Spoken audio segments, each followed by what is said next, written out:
Alright, okay. Hey guys, my name is Michael. If you're not followed to any of my socials, go ahead and follow them and enjoy the rest of the video. Thank you. Hey guys, welcome back to my channel. So, I know you guys have seen that I haven't been posting in the past 2 days, and that's quite honestly because I just hit a brick wall. I'm a little bored with the Let's Play The Sims 4 with every expansion pack right now, because I'm gonna be honest, using only content from each expansion pack really limits your creativity. And so whenever I was building the city living house for the Smith family, I was just like, okay, I built the house, now I'm supposed to do gameplay, but the day I was supposed to do it, I was just like, I don't feel like doing this. And so, I took a little break, and in the meantime, I thought I would upload this Create a Sim video. So this Create a Sim, I've been thinking about for a couple days now. It's based on sort of like a normal, not so normal family. They try to follow this cookie cutter type of lifestyle, but at the same time, they are totally off the path from being any sense of normal. So this first sim that I created was named Mark, and he is the patriarch of the family. He is Mark, aka Stepdaddy Mark. He is the only one besides his own daughter who's related to anyone. He is the breadwinner, he provides for his family, and Mark's backstory goes a little bit deeper. So when he was young, his parents sort of instilled those beliefs of his religion into him. That you should have a beautiful wife, you should have a lot of kids, and provide for them. And so in elementary school, he tried to get a lot of girlfriends, and that sort of backfired on him because, he wasn't the prettiest daisy in the rose bush, And so going into college, he was like, well, one thing that chicks like is that they like a man with smarts. And Mark was smart. He absolutely loved computers because around the time that he went to college, Bill Gates had just created Microsoft. So Mark went into his undergrad for computer science and then his MBA. And so whenever he got out of college, he started going on dates again. And the thing was that these girls weren't impressed. They were like, but you're not on top of the corporate ladder. And so he was like, oh, okay, let me do that. And so for years and years at this company, he climbed the corporate ladder and he got to the top. He became the CEO of his own company. But around the time he became the CEO, he had just turned 40 and his window of having what he wanted was starting to close. And so one day he sort of bumped into this lovely young lady named Christina, and she sort of started a family on her own, which I'll get into in a second. And they've just been trying to start the blending process on their family, which hasn't gone very well. So next is his wife Christina, who has a little bit of an extensive backstory. So when Christina was little, her father left her brother, and her mom to fend for themselves. And so her mom took the reins on raising the family, working at her nursing job day in and day out, trying to support her family. And when Christina grew up, her mother taught her that you don't need a man to support you. You can do everything yourself. However, in high school, Christina started to rope herself into the popular girls.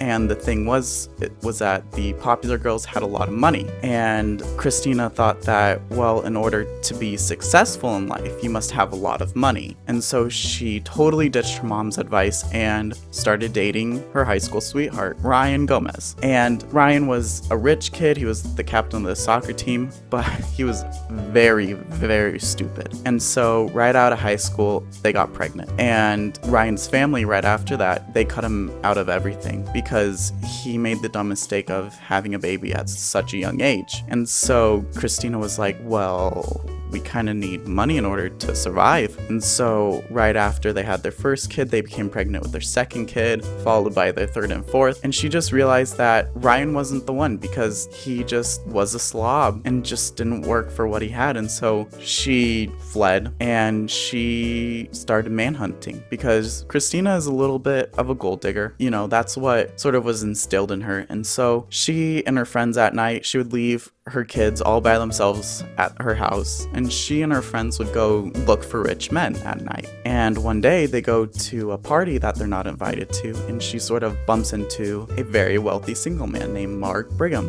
And he immediately falls in love with Christina and they get married right away. And what he doesn't know is that she has a little bit of extra baggage, and both of them don't know that this was honestly a big mistake to get married so fast, because he sort of stripped her of her rights as a person and made her dress a certain way, and so for her third and fourth outfit, I sort of gave her more comfortable clothes for her to breathe in. Whenever Mark's at work, or when she's alone, she can just like wear these whenever. So the first pile of baggage that Christina brings is her firstborn Arcadia. And Arcadia is a very maternal figure because whenever she was young, she had to take care of her other 3 siblings while her mom went out on the town to find a rich husband. And her and her mom do not get along because her mom believes that in order to become successful, you must be rich. However, Arcadia believes that in order to become successful, you must have a good job, good morals, etc. And so she doesn't believe that any adult in the household is correct at any point because Mark is a big bully and her mom is just a gold digger. And so whenever Arcadia grows up, she wants to sort of reflect on her grandmother on her mom's side, where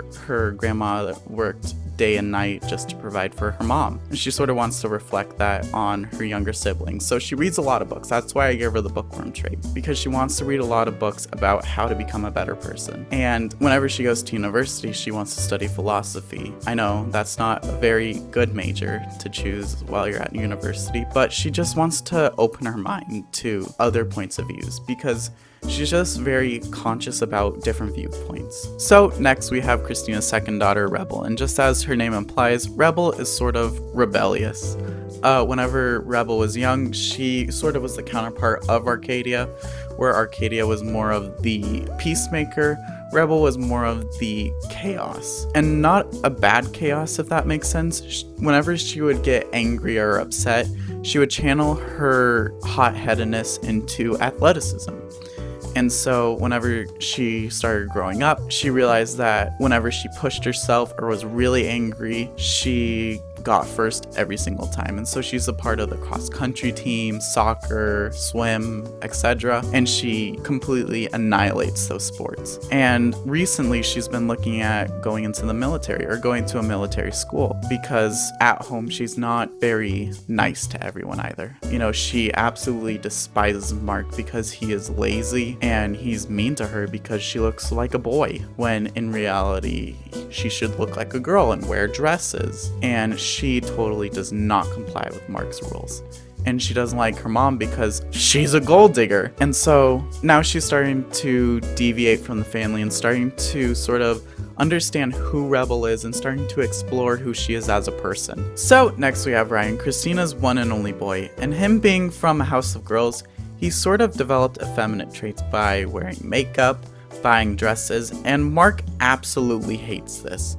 Because Ryan being the only boy in the house, Mark sort of wants to instill the wisdom that he's built over the years into him. And so because Ryan is breaking out of the mold and Mark doesn't want him to grow up different than everybody else, he sort of is bullying him into going into more church, starting to make him like girls and making him wear uncomfortable suits. And so just like Rebel, Ryan sort of wants to also deviate from the family and sort of explore himself. So the final kid is Patience, and Patience is sort of a binding force within the family because she's pretty much clueless to the whole situation. She just thinks that her siblings are always being mean to Mark, and she sort of looks up to Mark as a father figure because when she was young, she was taken away from her dad, and so she really looks up to Mark for his wisdom. However, he doesn't reciprocate that back to her, because he's very focused on making Ryan the man that he wishes Ryan would be, rather than focusing on Patience, because Patience really likes Mark. So the last kid is Baby Mary, and whenever Christina became pregnant with Baby Mary,